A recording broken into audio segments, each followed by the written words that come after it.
Now, it's no surprise that misinformation has spread online following the Hamas attack on Israel.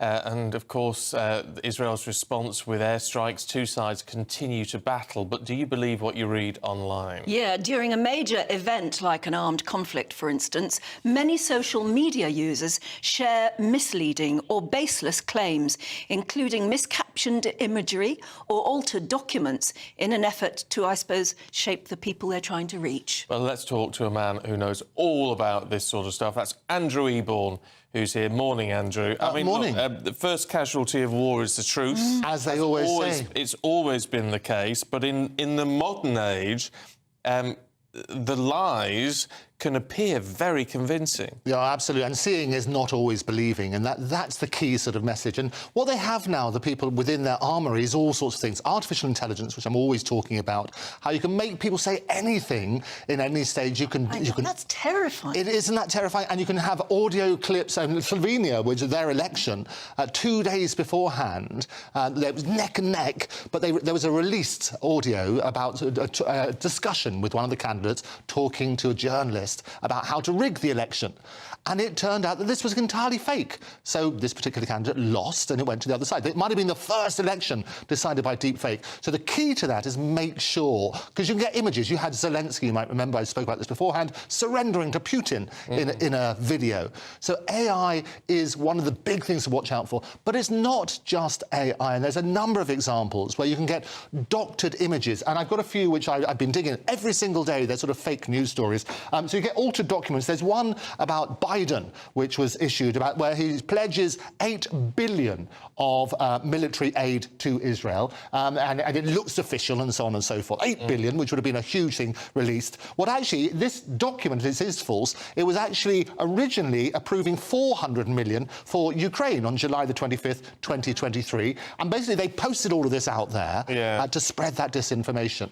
The other thing you get is obviously things which are miscaptioned. So when it basically happened on October the 7th and the paragliders went in, there was footage showing, basically, it says Hamas gunmen can be seen paragliding into Israeli music festival and launch massive drone attack. Well, this was the thing. Again, this was miscaptioned because this was old footage, and actually what it was basically Egyptian paratroopers were skydiving at an Egyptian military academy in Cairo. So you'll find a lot of these sort of patterns and things where documents are either altered or they're miscaptioned. But the problem is with this, and this is the perennial problem with social media, that someone posts it knowing it's wrong, but the people who see it and repost it don't know that they're posting lies. Absolutely. And Elon Musk, he announced that on the Monday, he said there were about 50 million posts on X alone, all to do with the conflict. And the trouble is that's what happens. People look at these things. Some of these false videos are seen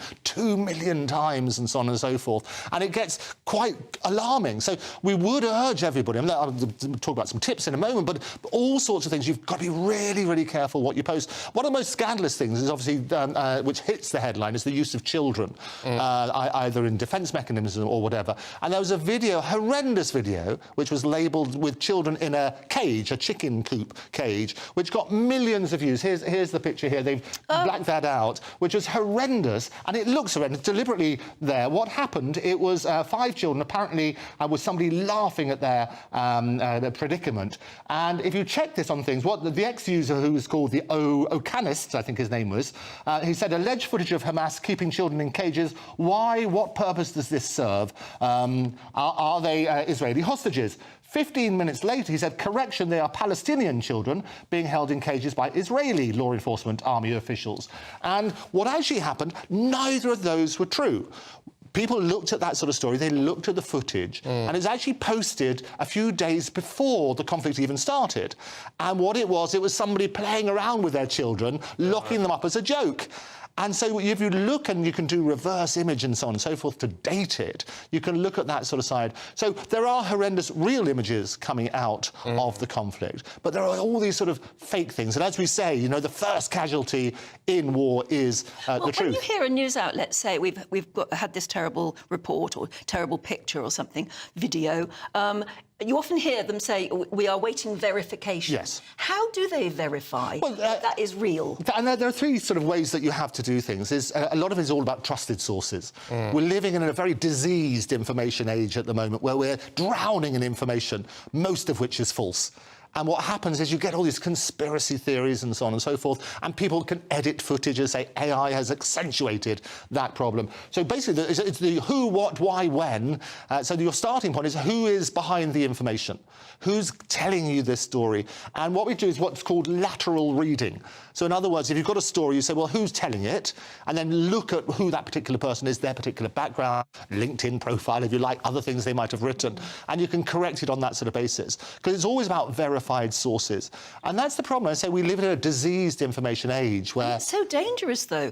If somebody was to believe that picture of the children in a cage and believed that that had happened against their race or whoever, or their family, they're suddenly believing something which is absolutely toxic. And it's deliberately, absolutely deliberately there to increase the tensions between people. So these things are being utilised. What I love about this programme is we unpack that. If people are aware of what happens, I always say question everything. You know, I'm a big advocate for AI, as you know, but we know you've had all sorts of fake imagery and so on and so forth, fake audio recordings coming out all the time, fake, and it's going to get worse on that sort of basis. But are we reaching a point there, whereas, I mean, experts might be able to look at this sort of stuff and say, well, I can do my lateral thinking, I can sit down and work out if this is real or not. But for most of us, are we hurtling towards a point where if we see it on social media, just where it's just trending, that we just have to go, it's probably a lie? Well, I think we can do better than that. I think people are, if you give them the tools to look at things, I mean, my best advice, always question everything. So look at the sources. I recommend to everybody, get your news from several different sources, and it's fascinating, flicking through the channels, always GB News in the background, but flicking through the channel, and you see how people do a different report on a particular story, because that will cloud your particular outcome. But if you look at the sources, you turn around and say, look, what's the evidence? If you want to look into something before posting something, say, oh, it's horrendous, these children are in cages. Of course it's horrendous. That's why they're trying to do that, clickbait. What you have to do is that real? And some of the times it's easy. This one was particularly date stamped. You can see when it was. You can also do what's called reverse with an image. You can do reverse searching if you like. So something called Google Lens or the tin eye. I don't know if you use that. I know Anne's an advocate all the time on this sort of stuff. But you can, But what you can do, you take a particular picture and you can search that on the internet, and it will tell you where it first appeared. And that's really helpful for helping with yourself. But the other thing is, look, just keep an open mind. Question everything. Don't just blindly swallow the information that you're given. And that's the trouble with social media, isn't it? So many, particularly youngsters, only look at what they want to look at on social media, don't they? Yeah. And they it's almost an echo chamber. Yes, it is an echo chamber for what they want to believe. Oh, you're absolutely right. And I think what I like as the sort of regular thing is I say this is happening every single day. I've given a few examples here. And I sent loads to the producers because every single day news stories are coming out. I say 50 million posts on social media on the Monday following the conflict. And a lot of that you've got to turn around and say they're going to look for the clickbait. They're using these old footage, AI and so on and so forth. Really, really dangerous. Yeah, it is. Andrew, it's really good to see you. Thank you for unpacking that for us. We'll see you very soon. I'm looking forward to it. It's a great term, that, isn't it? Unpacking. Yeah. Unpacking the news.